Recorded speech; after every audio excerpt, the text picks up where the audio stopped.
This is the second video clip in a series of two, which is intended as an introduction to Kabbalah.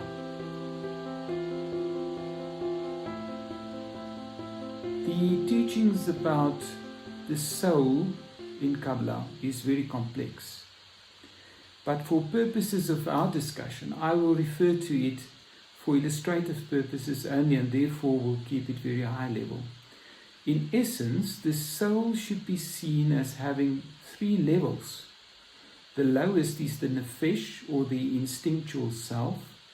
The second is the ruach, or the awake self.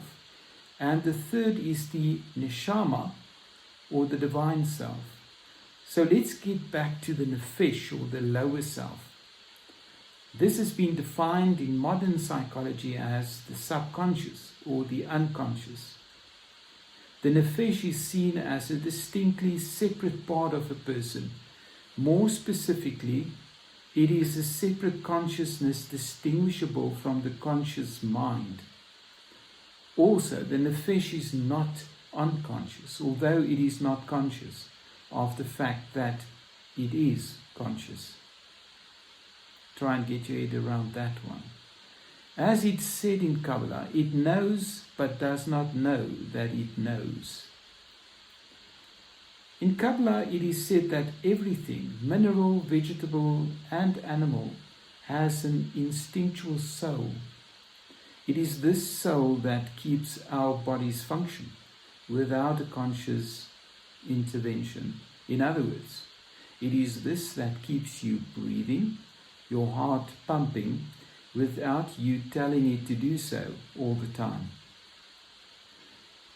However, it does not have the ability to act logical because it cannot reason.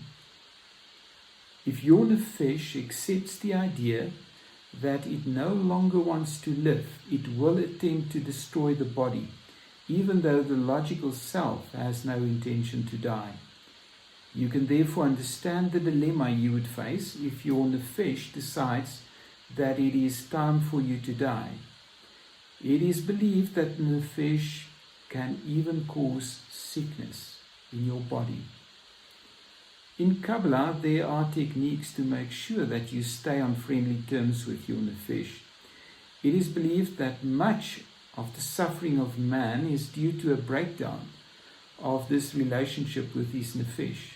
In fact, in Kabbalah, it is speculated that about 95% of all people have quite a poor relationship with their nefesh.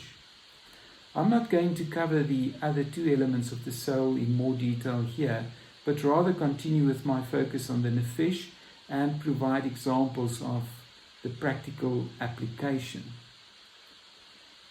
It is believed that the nefesh has a so-called tselem, meaning a shadow or reflection body.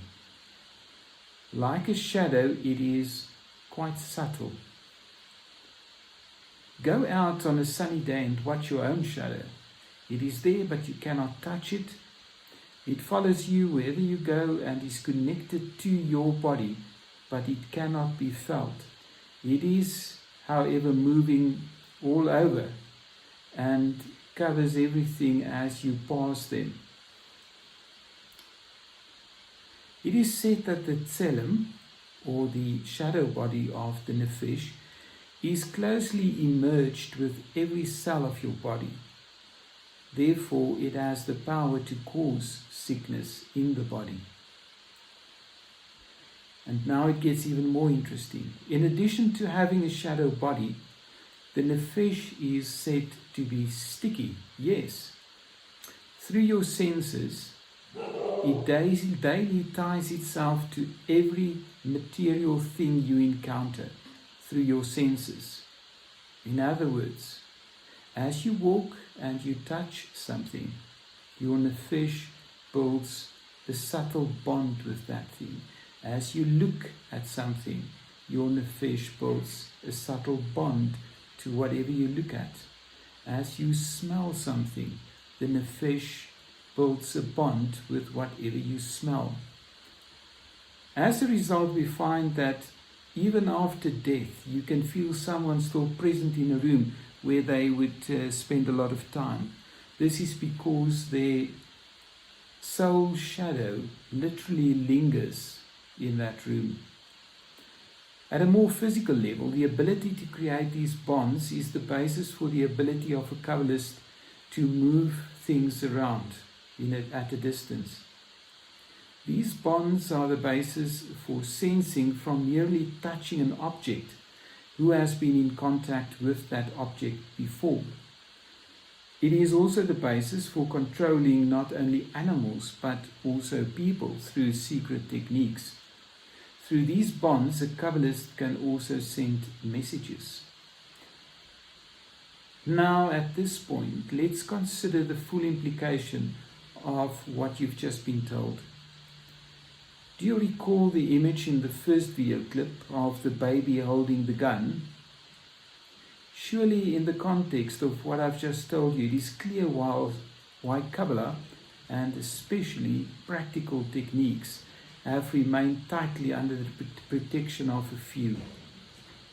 It is, however, a very powerful body of knowledge and can benefit the wide community if used responsibly.